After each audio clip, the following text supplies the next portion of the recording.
Then you see from Algiers in Milgio in Morocco. It's in the northern part of the North Mediterranean side. I think that the 3 points are very important. You three questions. So about the first one, how to optimize the impact on decision makers and policy. I think that now in the zone of Moulouya there is a project about the GISC, Gestion Intégrée des Entretiens, from inside the Moroccan government and the USA. Because it will take come subject Moulouya zone, it's a new project. I don't know if you know this new project who will take the coastal area and then I can do these sites of Moulouya. So your approach of it takes now to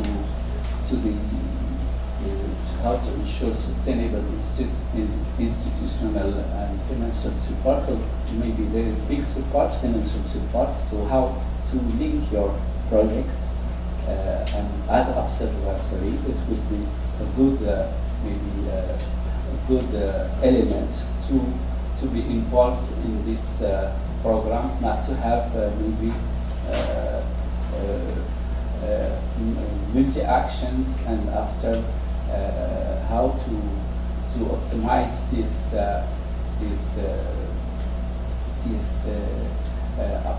your approach inside other project or other financial project who take the same subjects. And so inside this it takes link to the third question, which is the policy platform. So the inside, I think that beside the GISC, which is integrated management for coastal zone, I think it will be interesting to have vision and projection inside other programs.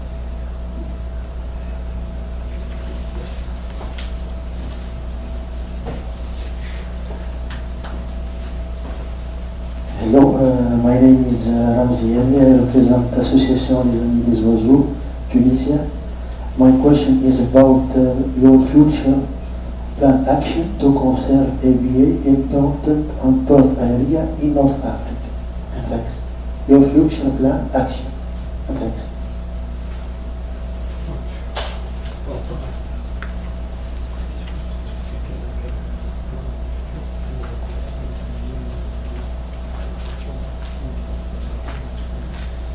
Yeah, so for example, we, as the observatory, we participated in the designation of key biodiversity areas with the CEPF initiative that started something like 2 years ago, I think. And so I was one of the person who was working on this topic. And so IBA, KBA is more or less the same thing. And so, yeah. So one finality of this project is to develop, for example, this kind of small funding that will be given to civil society to help in conserving the most important areas and most important wetlands for biodiversity. So, yeah, in this way, the observatory helped in preserving IBAs in North Africa. What else? Any priority for your plan, or there is priority? Yeah, for example, we are involved so far in 5 Mediterranean wetlands, and one of them is Ishkal Lake in Tunisia. So we started our work in evaluating the evolution of biodiversity and especially birds on this lake. We did it in other wetlands in Lebanon, Greece, and other countries around the Mediterranean. And so It was the start of this project, and we will hope to continue this project with evaluating the other.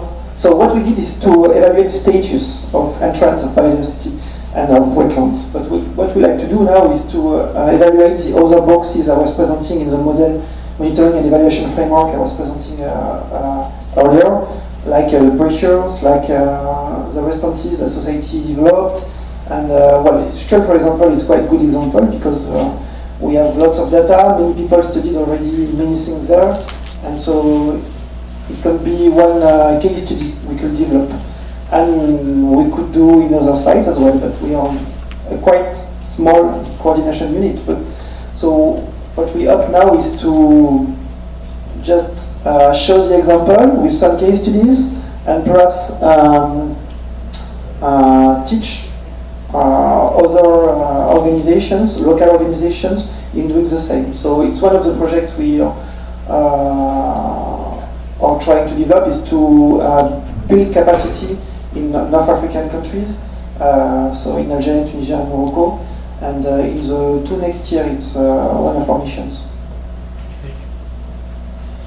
Yes, it was Mr. Ben Daoud, and then you.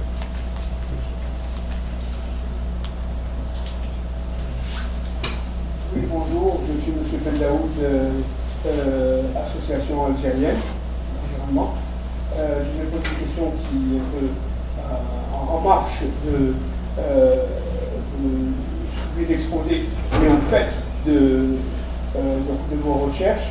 Je sais que la tour de Bala et dans le cadre du Medwed, vous avez intimement collaboré dans le plan d'aménagement côtier, notamment au niveau de la zone de Régaya. Donc dernièrement, il y a donc moins d'un mois, l'Union européenne vient d'accorder 35 millions d'euros pour la côte algérienne. Donc notamment, je crois, il y aurait à l'intérieur donc probablement la zone de Régaya. Je voulais simplement savoir si, comme je sais que maintenant l'observatoire est opérationnel, est-ce que vous êtes déjà, j'allais dire, dans ses fonctionnalités donc pour les interventions, ou bien donc ça va se faire après, je ne sais pas, parce que, bon, évidemment, ça renvoie au type de contact, peut-être dynamique, que vous avez avec, je sais que au niveau du Maroc, c'est extrêmement dynamique. Donc vous avez donc je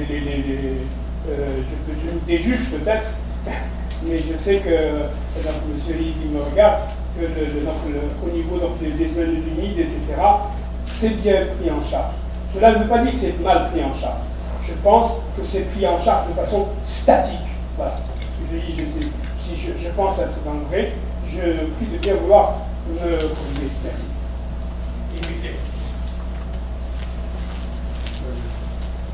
Peut-être quelques éléments de réponse, puis peut-être Mohamed pourra compléter, ou d'autres personnes, ou Maher. Donc effectivement, la Tour du Bala, comme Mohamed Rebi l'a cité, nous avons une collaboration de longue date avec le Maroc, et aujourd'hui, effectivement, deux registres d'implication sur la lagune de Nador, ou précisément parce qu'il y a un besoin, comme il a été expliqué, et des projets de développement importants, il est en train de se monter un observatoire local. Et là, l'équipe de l'Observatoire des zones humides méditerranéennes apporte un appui, je dirais, plus méthodologique à l'équipe en charge de l'Observatoire local sur la lagune de Nador pour justement construire quelque chose qui soit dans la même logique et qui puisse s'interfacer, je dirais, et alimenter un observatoire méditerranéen. Et on peut imaginer qu'en Algérie, on ait à peu près la même logique, hein, c'est-à-dire que sur des problématiques locales, puissent se développer des observatoires locaux, par exemple sur toute la zone côtière algérienne portée par des agences, etc., et pour lequel l'équipe de l'Observatoire des zones humides méditerranéennes puisse apporter une expertise, je dirais, méthodologique pour le montage et pour l'interface. Il y a également au Maroc, comme l'a cité Mohamed Rebi, une stratégie nationale pour les zones humides qui est en train de se finaliser, où là, de la même façon, l'équipe de l'Observatoire a contribué et à l'élaboration, avec beaucoup d'experts marocains et d'autres experts, et avec la possibilité d'avoir au sein de cette stratégie un observatoire national qui se développera, où là on peut imaginer qu'également il y a des interfaces fortes entre l'Observatoire national des zones humides et l'Observatoire méditerranéen. Pour l'Algérie, comme vous savez, il y a également une stratégie nationale des zones humides qui est en cours d'élaboration, et là ça met beaucoup de temps, ça fait quelques années qu'on est comment dire, en appui à la Direction générale des forêts pour les aider dans la formulation et l'élaboration de cette stratégie nationale. Bon, ça prend du retard, mais c'est toujours quand même une priorité, ça doit avancer. Voilà. Nous sommes, notre mandat ne peut pas aller au-delà, c'est-à-dire qu'on est là à disposition et pour aider donc, des acteurs, soit au niveau national ou local, pour développer des systèmes qui soient cohérents avec ce qui se fait au niveau international, qui puissent vraiment être interfacés et qui répondent aux besoins nationaux. Donc voilà, on en est là en Algérie. Comme tu disais, on est dans une phase plutôt statique, ça a du mal à progresser, mais ce qui est important, c'est que la volonté soit là, et nous, on est toujours à disposition pour apporter un appui si le cadre s'y prête. Et c'est vrai que ça pourrait être intéressant, justement, qu'il y ait des échanges directs entre Algérie et Maroc, parce que vous avez exactement les mêmes problématiques, les mêmes engagements, simplement, voilà, il n'y a pas forcément les mêmes acteurs, il n'y a pas forcément les mêmes étapes ou la même vitesse de progression, mais je pense que ça serait très intéressant qu'il y ait vraiment des relations bilatérales, Maroc, Algérie, Tunisie, pourquoi pas, enfin en tout cas au niveau du Maghreb, pour avoir une dynamique locale à l'échelle de cette sous-région, et peut-être que Marielle, justement, en tant que responsable du programme Maghreb, pourrait contribuer ou y faire un intérêt à ce type de dynamique dans lequel l'Observatoire pourrait apporter un appui, mais ce n'est pas nous qui ferons tout ce travail, il faut que ce soit bien sûr pris et porté par les institutions nationales et locales. Juste, tu veux. Avec ta permission, je voudrais ajouter quelques éléments.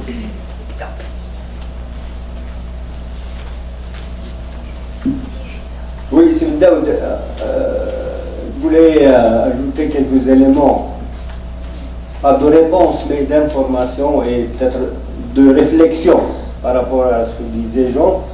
Tu sais, Nick Davidson le disait tout à l'heure, il a dit que ça a été un bel exercice, un modèle, etc. Personnellement, je pense que l'Observatoire méditerranéen ne doit pas s'arrêter. Donc on a fait l'exercice, on a montré qu'un tel outil est nécessaire à l'échelle régionale et même à l'échelle d'un pays, ou parfois même localement pour une problématique spécifique. Mais on doit avoir une vision, on doit avoir, si je peux dire, une feuille de route.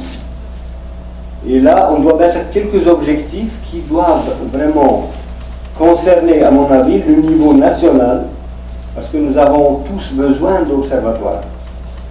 Et le problème, nous avons des institutions scientifiques qui peuvent faire le travail. Sur le plan intellectuel, ce n'est pas un problème.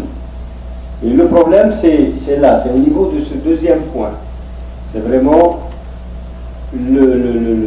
la durabilité, si je peux dire, institutionnelle et financière. Ça a toujours été le problème. On monte des choses, ça fonctionne parce qu'on met de l'énergie tout à fait au départ, on met du gasoil, et dès que le réservoir est vide, on n'a plus un sou pour remplir le réservoir. C'est ça ce qui nous arrive, et ça s'arrête après quelques années. En principe, on lance des choses sans penser à ces deux aspects-là, à la durabilité du financement et à la durabilité du cadre institutionnel. Normalement, c'est des choses qu'il faut travailler. Et à mon avis, ça, c'est quelque chose qu'on doit mettre parmi les objectifs dans un deuxième mandat de l'Observatoire. Cet Observatoire méditerranéen, à mon avis, doit rester au niveau Medouette, parce que c'est régional méditerranéen, à charge pour la Convention, si je peux dire, de trouver le moyen d'assurer un financement durable, parce que ça, c'est pas avec les moyens de la Tour du Vala qu'on peut faire tourner, c'est méditerranéen, c'est plus global, donc tout le monde est impliqué.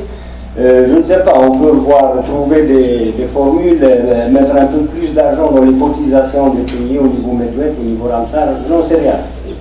Mais l'essentiel, c'est que cet observatoire continue un peu son encadrement pour mettre en place des observatoires nationaux.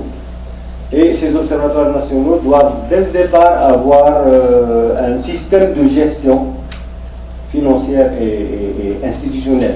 Ils doivent être ancrés quelque part pour continuer à vivre et ils doivent avoir un système de financement durable. Et c'est ça le problème. Nous l'avons pour les aires protégées, nous l'avons pour beaucoup d'autres choses, nous n'avons pas de système de financement durable de nos créations. On crée des choses et hop, ça crève jeune, quoi. Merci. Satisfait, c'est une non, je ne suis pas d'accord. Je sais que tu n'es pas là.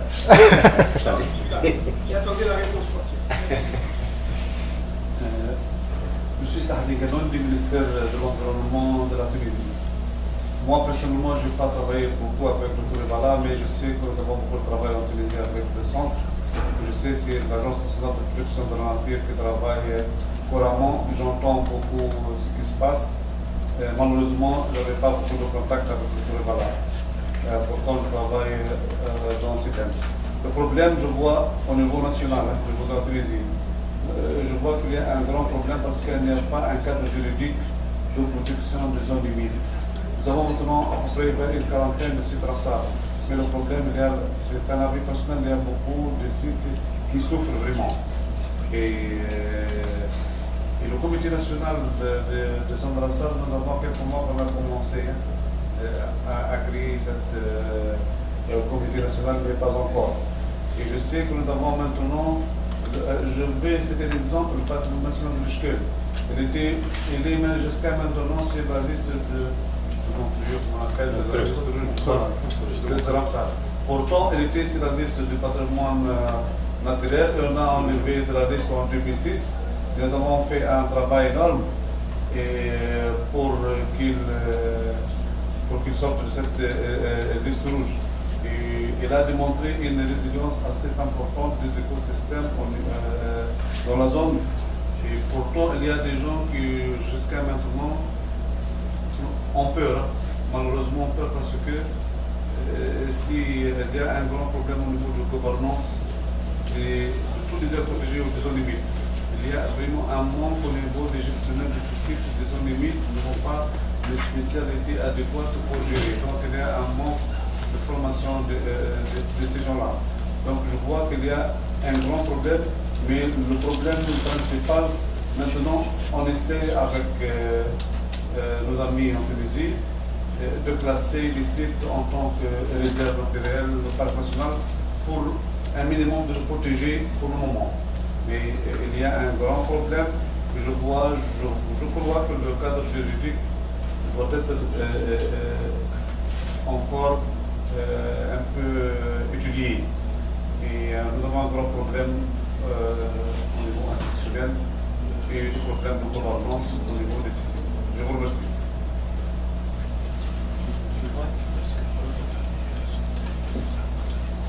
Oui, je réponds. I'm just. Yeah. Excusez-moi. Oui. Je parle français, mais je ne comprends pas tout. Can we speak English? Yeah. So the question was about. Well, it wasn't really a question; it was a reaction. You belong to the Ministry of Environment, if I'm right, in Tunisia, and so you are talking about the fact that Tunisia designated a lot of wetlands as Ramsar sites in the recent years, which is true, and many national parks and reserves, but there is still a lack of legislation, I would say. And just I wanted to react and say it is true. Actually, so of course we didn't present our results, neither in this presentation, neither in the nor in the film, not even in the report. But I tried to work more precisely on the Ramsar sites, and what we found is you have clearly a lack in designated Ramsar site of protection.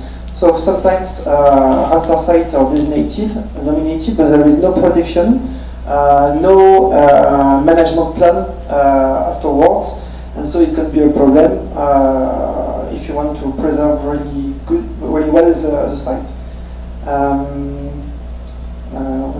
Yes, and in the report we also worked on the lack of legislation, and it's one of our main results actually is that not because a site is protected that there is effective protection. So there is still a lack of financial investment from governments to really make the protection effective. So that's a problem. That's a recommendation we gave in the report for decision makers, a lack of effectiveness in the protection of wetlands. Yes, and I think, as Thomas said, this report highlights a number of pitfalls in implementing sound wetland management policies, especially this lack of cross-sectoral collaboration. I think in Tunisia it's not a specific case, but it is really the case. And even between national agencies who are in charge of wetland protection, for example, the ANVE and APAL, it's quite difficult. Both have a mandate on wetlands, but it's difficult to work together. So it's beyond the capacity of the observatory to solve this, but at least it is in the capacity of the observatory to put the finger on this and to say, okay, if we want to go beyond and to have a comprehensive policies, we have to work in a transsectoral manner, and especially, of course, between the Ministry of Environment and Ministry of Water Resources or Land Use Planning, but also within the agencies under the Ministry of Environment, here, or between the Ministry of